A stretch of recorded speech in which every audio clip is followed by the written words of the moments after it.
آپ سے خود پوچھا گیا تھا غوث پاک سے آپ کی جوانی میں، یا جب آپ کا شہرہ بغداد میں بہت ہو گیا تب پوچھا گیا تھا آپ کو اپنے ولی ہونے کا احساس کب ہوا؟ غوث پاک سے ہی پوچھا گیا تھا آپ کو کب پتا چلا اللہ نے آپ کو ولایت کا یہ مقام عطا کیا؟ آپ فرماتے ہیں جب میں 10 سال کا تھا، مدرسے جاتا تھا تو غیب سے ایک آواز آتی تھی، افصحوا فی المجالس لولی اللہ، غیب سے آواز آتی تھی اے لوگوں مجلس میں جگہ چھوڑ دو، اللہ کا ولی آ رہا ہے۔ یہ آواز صرف میں نہیں، میرے استاد بھی سنتے، وہاں بیٹھے شاگرد بھی سنتے، اور سب کھڑے ہوتے تھے، جگہ دیتے تھے۔ غوث پاک فرماتے ہیں جب ہر بار مجھے یہ آواز آنے لگی تب مجھے احساس ہوا کہ اللہ تعالیٰ نے مجھے ولایت کا تاج پہنایا ہے۔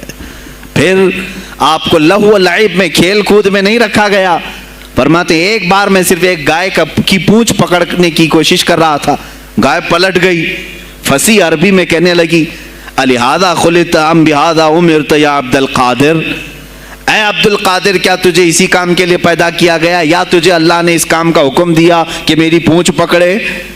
غوث پاک فرماتے ہیں میں چونک گیا کہ ایک جانور مجھ سے عربی میں بات کر رہا ہے۔ اور اس کے بعد وہ گائے خود کہنے لگی اے عبد القادر تجھے اللہ نے اپنی مخلوق کے لیے بنایا ہے، اپنے بندوں کو راہ راست پر لانے کے لیے۔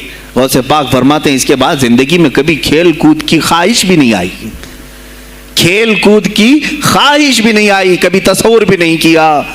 اور جب آپ جیلان سے نکل کر بغداد آئے، بغداد کے جو حالات تھے وہ آپ نے بہت قریب سے مشاہدہ کیا۔ میرے عزیزو آج کے جو حالات ہیں نا، آج کے جو حالات میں نے پڑھا اس سے بھی زیادہ ڈینجر حالات اس زمانے کے تھے۔ آج لوگ حالات کی شکایت کرتے ہیں، بہت سارے علماء مولانا ہم سے یہ کہتے ہیں حالات اب صحیح نہیں ہیں، ویسے نہیں ہے پہلے۔ میں تمہیں غوث پاک کے حالات بتاتا ہوں، اس وقت سیاسی حالات کیا تھے۔ اس وقت سیاسی حالات اتنے خطرناک ہو چکے تھے، بغداد میں شیعوں نے اپنا گڑھ جمایا تھا، یہاں تک کہ ہر عالم پر، ہر واعظ پر، ہر امام مسجد پر پابندی تھی۔ سیدنا ابو بکر صدیق اور حضرت عمر کا کوئی نام نہیں لے سکتا تھا، کوڑے مارے جاتے تھے۔ شیخین کا اگر کسی نے نام لے لیا کسی عالم نے، کوڑے مارے جاتے تھے۔ خلیفہ واثق باللہ تک یہ تاریخ چلی بغداد میں، اور سلطنتیں ٹوٹ چکی تھیں، سیاسی حالات اس قدر خراب ہو چکے تھے، چھوٹی چھوٹی ٹکڑیوں میں بٹ چکے تھے مسلمان۔ مصر کی طرف دیکھیں تو فاطمی حکومت قائم ہو گئی تھی، وہ اپنے آپ کو فاطمی کہہ رہے تھے۔ بغداد میں عباسی خاندان حکومت کر رہا تھا، اور وہ بھی سمٹ کر کے صرف بغداد کے اطراف رہ گئی بس۔ پھر ترکی کی طرف دیکھیں تو سلجوکی خاندان تھا، ایک ایک ٹکڑا حکومت کر رہا تھا، اور یہی آپس میں دست بگریباں تھے، ایک دوسرے سے لڑ رہے تھے۔ اور پھر پلس اس پر ایسا کہ بازنطینی جو عیسائی تھے، صلیبی تھے، ان سلطنتوں کو آپس میں لڑا کر کے اس قدر شدت پیدا کر چکے تھے کہ بغداد والا مصر نہیں جا سکے، مصر والا ترکی نہ آ سکے۔ پھر ادھر بخارا، سمرقند، نیشاپور، یہ جو رشیا میں ہیں آج، ازبکستان وغیرہ میں، یہاں الگ ایک سلطنت قائم تھی، اور ہند میں الگ کفرستان تھا۔ سب جگہ الگ الگ حالات تھے، اور مسلمانوں کے لیے اس زمانے میں ایسے حالات ہو گئے جیسے لاک ڈاؤن ابھی کا سیم۔ میں آپ کو بتا دوں سچویشن، لاک ڈاؤن میں کیا ہوا تھا معلوم ہے؟ یہ ہمارے طلبہ دیکھیں 8 مہینے سے بیٹھے ہوئے ہیں، مدارس میں نہیں گئے، حفظ قرآن کر رہے تھے، عالم دین بن رہے تھے، مدرسے بند ہیں نا، گھروں میں بیٹھے کچھ تو آوارہ گردی کر رہے ہیں۔ اسی طرح کالج کے بچے بھی، اسکول کے بچے بھی، سب چھوٹے ہوئے ہیں لاک ڈاؤن کی وجہ سے۔ سیم یہی سچویشن اس زمانے میں ہوئی۔ بغداد علمی مرکز تھا، کوفہ اور بصرہ علم کے مرکز تھے۔ آپسی رنجشوں کی وجہ سے بادشاہوں کی طلبہ ایک جگہ سے دوسری جگہ کا سفر نہیں کر سکتے تھے، بغداد کے سارے مدرسے بند پڑے ہوئے تھے، کیونکہ طلبہ آ نہیں سکتے۔ کہاں سے آئے تم؟ مصر سے آئے، واپس جاؤ، اس سلطنت میں کیا کر رہے ہو؟ اس طرح کی سختیاں۔ یہاں تک کہ یہی زمانہ ہے جب حسن بن صباح نام کا ایک ایسا منافق جس نے اس زمانے کے بادشاہوں کو خرید لیا اور کچھ لوگوں کو نشے کا خوگر بنایا. حشیشین وغیرہ آپ نے سنا ہوگا. صلاح الدین ایوبی کا زمانہ ہے یہ. غوث پاک سے صرف 4 سال بعد صلاح الدین ایوبی آئے, صرف 4 سال بعد. اس زمانے میں حسن بن صباح نے ہزاروں نوجوانوں کو نشے کا عادی بنا دیا تھا. ہزاروں نوجوان. اور کیسا نشہ, کوکین افیون وغیرہ سب تو لے کر کے تو لوگ ہوش میں آ جاتے ہیں. وہ ایسا تھا کہ اس نے جو نشہ دکھایا تھا, ایک چھوٹے سے کمرے میں ان کو رکھتا اور انہیں بتاتا کہ یہ درخت ہیں, یہ نہر ہے, یہ محل ہے, یہ حور ہے, تو اسے وہ جنت ہی سمجھتے تھے. اور پھر اس کمرے سے باہر نکالتا اس کو, تڑپ تڑپ کے آدمی مر جاتا کہ مجھے میری جنت میں واپس کرو. وہ جنت نہیں کمرہ ہوتا تھا, لیکن نشہ اسے ایسا کرایا جاتا تھا کہ اس کمرے کو وہ جنت سمجھنے لگتا تھا. اور ان نوجوانوں سے کیا کرایا جاتا تھا, ان کو نشے کا عادی بنا کر کے باہر نکالا جاتا, انہیں ٹارگٹ دیا جاتا, فلاں مجلس میں جاؤ, فلاں خلیفہ کو قتل کرو, فلاں وزیر کو مارو, فلاں سپاہیوں کو مارو, فلاں عالم دین کا قتل کرو. اور وہ اپنا ٹارگٹ پورا کر کے آتے, اس لیے کہ انہیں نشہ چاہیے تھا. وہ 1 دن 2 دن سے زیادہ اس نشے کے بغیر رہ نہیں پاتے ہیں. وہ اپنا ٹارگٹ کرنے کے لیے اپنی جان بھی جوخم میں ڈالتے ہیں. اس طرح کے کئی حملے خلفاء پر کرائے حسن بن صباح نے. اور جانتے ہیں, میں نے آج تاریخ دیکھی, حسن بن صباح نے علماء اہل سنت کو اس زمانے کے 40,000 علماء کو قتل کرایا. یہ وہ زمانہ تھا جب بغداد کا حال یہ تھا کہ نشہ زیادہ ہو چکا تھا, علم دین کے مراکز بند ہو رہے تھے, اور علماء بولنے میں ہچکچا رہے تھے, ڈر رہے تھے, اور سلطنتیں آپس میں ایک دوسرے سے ٹکرا رہی تھیں. جو خلیفہ بیٹھتا وہ نہایت عیاش قسم کا خلیفہ آتا تھا. اکثر خلیفہ عیاش آئے, ان کے حریم میں, ان کے حرم خانے میں, یعنی ان کے محل میں 40 عورتیں ہوا کرتی تھیں جن کے ساتھ وہ وطی کرتے, جمع کرتے. جبکہ وہ مسلمان خلیفہ ایک بادشاہ کے لیے چاہے کوئی بھی ہو 4 سے زیادہ کی اجازت ہے, 40 کنیزاؤں کے ساتھ وہ زندگی گزار رہے ہوتے. اس میں عیسائی بھی ہوتی, یہودی بھی ہوتی, سب قسم کی ہوتی. یہ خلفاء کا حال تھا. تم کیا کہہ رہے ہو ہمارے زمانے کو؟ ارے حالات برے ہیں, حالات برے ہیں. ابھی اور میں بتاؤں کتنے برے حالات اس زمانے میں تھے. علماء کو کوڑے مارے جاتے تھے اگر بولے. ارے شیخین کا نام لینے پر پابندی بغداد میں لگ گئی ہو, اس سے بڑا اور ظلم کیا ہو سکتا ہے؟ سیدنا ابو بکر صدیق, حضرت عمر کا نام لینے پر کوڑے مارنے لگائے جاتے. ایسے حالات میں شہنشاہ بغداد سیدنا عبد القادر جیلانی بغداد آئے ہیں جب آپ کی عمر صرف 18 سال کی تھی. 18 سال کی جوانی میں آپ نے ملاحظہ کیا, حالات کو دیکھا, تعلیم حاصل کی بڑے بڑے اساتذہ سے. آپ کے اساتذہ فقہ میں الگ ہیں, حدیث میں الگ ہیں, تفسیر میں الگ ہیں, علم کلام میں, کئی علوم و فنون پہ آپ نے مہارت حاصل کی. اس کے بعد حالات دیکھ کر کے آپ نے کیا کہا, یہ اب یہاں سے میں ہر ایک عالم دین کے لیے بشمول من میرے لیے نصیحت سمجھتا ہوں, غور سے سن لیں. غوث پاک رضی اللہ تعالیٰ عنہ کی زندگی میں ایک موڑ ایسا آیا, اور شاید میں نے بھی کبھی کئی مرتبہ اس طرح سوچا ہے, میں کمپیئر نہیں کر رہا ہوں, لیکن سنیں, حالات کو دیکھ کر کے غوث پاک نے جنگل کا رخ اختیار کر لیا.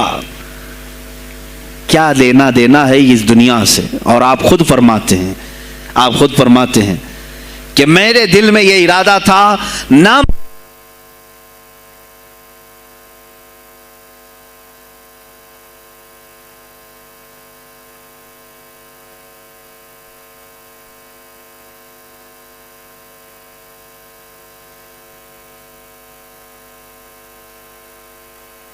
ہیں, میرا ارادہ ہوا جنگل میں ایسی جگہ رہوں کہ نہ مجھے مخلوق دیکھے اور نہ میں مخلوق کو دیکھوں, عبادت میں ایسے مصروف ہو جاؤں. جنگلوں میں آپ عبادت کرتے رہے, لیکن فرماتے ہیں مجھے غیب سے آواز آئی اللہ رب العزت کی طرف سے, کہا اے بندے قادر، آپ کا نام ہی عبد القادر ہے، اے قادر کے بندے، تجھے اللہ نے جنگلوں کے لیے نہیں بنایا، امت مصطفیٰ کی رہنمائی کر، خلق خدا تجھ سے نفع حاصل کرے، واپس آ جا۔ غوث پاک فرماتے ہیں میرا ارادہ تو تھا کہ میں اپنی زندگی اللہ کی یاد میں فنا کر دوں، لیکن میں شہر صرف اس لیے واپس آیا کہ جنگل میں صرف میری اصلاح ہو سکتی ہے، شہر میں پوری امت کی اصلاح ہو سکتی ہے۔ علماء کے لیے یہی آج نصیحت ہے، تم چاہے تو گدی نشین بن جاؤ، سجادہ نشین بن جاؤ، جھولی نشین بن جاؤ، جنگل نشین بن جاؤ، ہو سکتا ہے تمہارے اپنے فائدے کے لیے تم سوچ سکتے ہو۔ میں نے ابھی یہ کہا، میرے دل میں ارادہ تھا کہ گوشہ نشین ہو کر کے اپنی عبادت کریں، اپنی آخرت کی فکر کریں، نہیں، علماء کو اللہ تعالیٰ نے علم عطا کیا ہے امت مصطفیٰ کی رہنمائی کے لیے، یہ امانت ہے، چاہیں تو بھی چھپ نہ سکیں۔ عزیزان گرامی وقار، غوث پاک رضی اللہ تعالیٰ عنہ واپس بغداد آئے۔ اچھا وہ اتنی عبادتوں کے عرصے میں جانتے ہیں کہاں کہاں کا سفر نہیں کیا انہوں نے؟ جنگلوں کا سفر، صحراؤں کا سفر، بیابانوں کا سفر، یہاں تک کہ سری لنکا کی سرزمین تک پہنچے، ملتان تک آئے۔ یہ تاریخ کی کتابیں بتاتی ہیں آپ نے پیدل یہ سارے سفر کیے، پھر واپس اسی بغداد آئے جہاں کے حالات بڑے ہی کشیدہ تھے، اور خلفائے وقت کے خلاف زبان کھولنا یہ آگ سے کھیلنے کے برابر تھا، آگ سے کھیلنے کے برابر تھا۔ اور سب سے بڑا مسئلہ تو غوث پاک کے لیے یہ تھا کہ آپ بغداد کے نہیں تھے، عراق کے نہیں تھے، آپ جیلان سے آئے تھے۔ جیلان ایران میں ہے، اس زمانے میں طبرستان ایک صوبہ تھا، طبرستان کا ایک شہر جیلان تھا، جیلان سے آئے ہوئے تھے بغداد میں۔ آپ کی زبان فارسی تھی، فارسی زبان کا ایک طالب علم بغداد میں آیا ہے، اور بغداد پورا عربیوں کا ہے، فصیح عربی بولنے والے لوگ، اور نہایت ہی عیاشی میں پڑے ان کی اصلاح کیسے کریں۔ دل میں بار بار یہ احساس ہوتا، غوث پاک فرماتے میری زبان فارسی تھی اور ان کی زبان عربی ہے، میں ان سے خطاب کیسے کروں، ان کو اصلاح کے راستے پر کیسے لاؤں؟ بار بار سوچتے تھے، لیکن دل میں ایک درد ہوتا تھا کہ امت مصطفیٰ کو اس حال میں نہیں چھوڑنا چاہتا۔ ایک دن ایک مسجد میں غمگین حالت میں سوئے، ظہر کا وقت تھا، نماز پڑھ کر کے آپ آرام کر رہے ہیں، اور جیسی آنکھ بند ہوئی سرور کائنات صلی اللہ علیہ وسلم تشریف لائے۔ پوچھا عبد القادر کیوں غمگین ہے میرے بیٹے؟ کہا کہ یا رسول اللہ صلی اللہ علیہ وسلم زبان میری عجمی ہے، فارسی، میں عربیوں کے بیچ بیٹھا ہوں، اصلاح کرنے کی کوشش کرتا ہوں، لیکن مجھے یہ عجمی سمجھیں گے۔ اللہ کے نبی صلی اللہ علیہ وسلم نے فرمایا تو اپنا منہ کھول۔ آپ نے منہ کھولا، حضور پاک نے اپنا لعاب پاک ڈالا، دوسری بار ڈالا، تیسری بار ڈالا، چوتھی بار ڈالا، پانچویں، چھٹی، 7 مرتبہ حضور پاک نے اپنا لعاب پاک دیا اور کہا عبد القادر اب اٹھ اور بیان کرو۔ فرماتے ہیں خواب میں نے حضور اکرم صلی اللہ علیہ وسلم کا لعاب پاک لیا، تھوڑی ہی دیر گزری تھی، میرے خواب میں ہی میرے جد کریم مولا کائنات علی مرتضیٰ تشریف لائے۔ کہا پھر وہی سوال کیا عبد القادر کیوں نہیں بیان کرتے؟ کہا میں فارسی النسل، فارسی ہوں اور عربیوں کے بیچ میں ہوں۔ انہوں نے کہا تو اپنا منہ کھول۔ باب العلم، باب مدینۃ العلم، علی کرم اللہ وجہہ الکریم اپنا لعاب پاک ڈالتے ہیں، 1 بار، 2 بار، 3 بار، 4 بار، 5 بار، 6 بار، بس کیا۔ غوث پاک نے کہا نانا جان نے مجھے 7 مرتبہ پلایا، آپ نے 6 مرتبہ۔ علی کرم اللہ وجہہ الکریم فرماتے ہیں میں برابری تو نہیں کر سکتا، وہ رسول کائنات ہیں۔ عزیزان گرامی وقار، غوث پاک فرماتے ہیں پھر میری آنکھ کھلی، اور اسی جامع مسجد میں جب میں کھڑا ہوا اور خطاب کے لیے لوگوں کو پکارا تو دیکھا ادھر سے بھی مخلوق آ رہی ہے، ادھر سے بھی آ رہی ہے، سامنے سے بھی آ رہی ہے۔ مجمع اتنا کثیر کہ تل دھرنے کی جگہ مسجد میں نہیں تھی، اور جب آپ کا خطاب ختم ہونے کو تھا لوگ اپنے کپڑے پھاڑنے لگے اور بے ہوش ہونے لگے. اتنی تیر بہدف کلمات تھے کہ سیدھے سینے میں پیوست ہو جاتے, دلوں میں اتر جاتے. اس کے بعد وہی دن تھا سیدنا عبد القادر جیلانی کو لوگوں نے ہاتھوں ہاتھ اٹھایا. بغداد میں شہرہ ہو گیا کہ کوئی ایک اجمی آیا ہے اور عربیوں پر فوقیت لے گیا ہے. سارے عربی اس کے سامنے دنگ رہ گئے ہیں, کوئی عربی اس کی فصاحت کو نہیں پہنچ پاتا ہے. کئی لوگ امتحان کے لیے بھی آئے. ایسا نہیں ہے کہ غوث پاک کو یوں ہی چھوڑ دیا گیا. میرے عزیز, تم تو 1000 سال کے بعد کرامتیں سنتے ہو نا, یہی لگتا ہے کہ غوث پاک بہت کرامتوں کے مالک تھے, بہت بڑے عالم اور بڑے ولی کامل تھے, کچھ نہیں ہوا ہوگا ان کے ساتھ. ہمارے سے زیادہ خطرے انہوں نے مولے ہیں, ہم سے زیادہ حاسدین ان کے تھے, دشمنی کرنے والے اپنوں میں بھی بہت سارے تھے. غوث پاک رضی اللہ تعالیٰ عنہ کا جب خطاب شروع ہوا, کیا ایک خطیب جب مشہور ہونے لگے تو دوسرے مولوی خاموش رہ جائیں گے؟ حسد کی چنگاری بھڑکتی ہے, وہ غوث پاک کے خلاف بھی بھڑکی. اور بغداد میں جب یہ شورا ہونے لگا تو کئی علماء اس وقت کے جو بڑے بڑے پائے کے عالم ہیں, ان کی کتابیں آج بھی موجود ہیں, میں نام تذکرے نہیں کر رہا, لیکن انہوں نے ٹیسٹ لینے کی غرض سے, امتحان لینے کی غرض سے کئی لوگوں کو سوالات بھیجے. ایک دن مجلس میں ایسا تھا کہ غوث پاک تفسیر قرآن بیان کرتے تھے.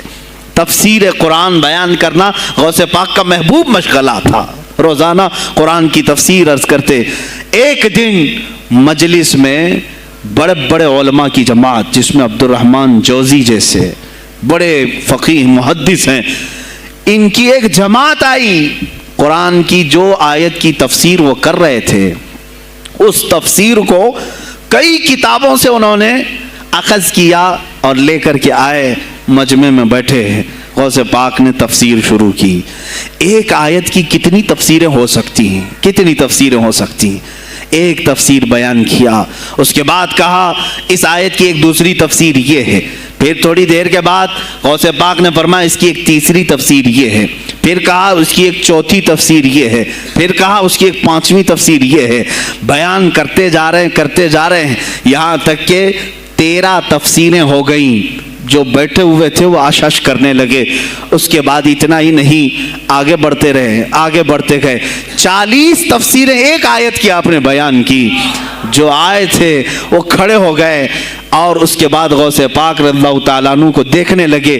غوث پاک نے ان کو مخاطب کر کے کہا, اے گروہ علماء, اے جماعت علماء, تم 13 تفسیریں یاد کر کے آئے تھے ایک آیت کی, کیا وہ میں نے شروع سے 13 تک صحیح بیان کیا؟ سب اپنے جبے اٹھانے لگے. کہا ہم تو یہ 13 تفسیریں پڑھ کر آئے تھے یہ سوچ کر کے کہ شیخ عبد القادر جیلانی کو 2-3 سے زیادہ تفسیریں نہیں آتی ہوں گی. 13 کے بعد آپ تو 40 تک پہنچے, وہاں تو ہمارا بھی علم نہیں پہنچا. جماعت علماء دنگ رہ گئے اور اس کے بعد توبہ بھی کیا. کہا ہمارے دلوں میں بدگمانی آ گئی تھی, ہم توبہ کرتے ہیں. غوث پاک رضی اللہ تعالیٰ عنہ, ایک اور مجمع ہے, ایک اور مجمع ایسا ہے کہ اس میں 40 کے قریب علماء ہے. سوالات الگ لے کر کے پھنسائیں گے کسی طرح سے ان کو, ڈیفیکلٹ سوالات لے کر کے. ایک بات یاد رکھنا, مشکات شریف کی حدیث ہے, جس نے علم اس لیے حاصل کیا کہ کسی عالم کو نیچا دکھا دوں, اسے پھنسا دوں سوال کر کے, حضور فرماتے ہیں قیامت کے دن اسے آگ کی بیڑیاں پہنائی جائیں گی, اس کی زبان کو آگ کی کینچی سے کھینچا جائے گا. اس لیے علم حاصل مت کرو, کسی کو نیچا دکھانا, کسی کو بیوقوف بنانا. ایک کتاب کہیں سے پڑھ کر کے آئے, مولانا کے پیچھے پڑ گئے, یہ بتاؤ صحیح ہے کہ نہیں ہے. پھر اگر اس مولانا صاحب کے دماغ میں اس وقت وہ مسئلہ نہیں تھا, انہوں نے کہا نہیں معلوم, تو آپ کو لگا کہ ہاں میرے سے زیادہ تو ان کو بھی نہیں معلوم. تم نے تو ایک ہی چیز حل کر کے ان کے سامنے پیش کی ہے. عزیزان گرامی, اس طرح کی چیزیں ہرگز نہ کریں, یہ بہت بڑا گناہ ہے مغالطے میں ڈالنا.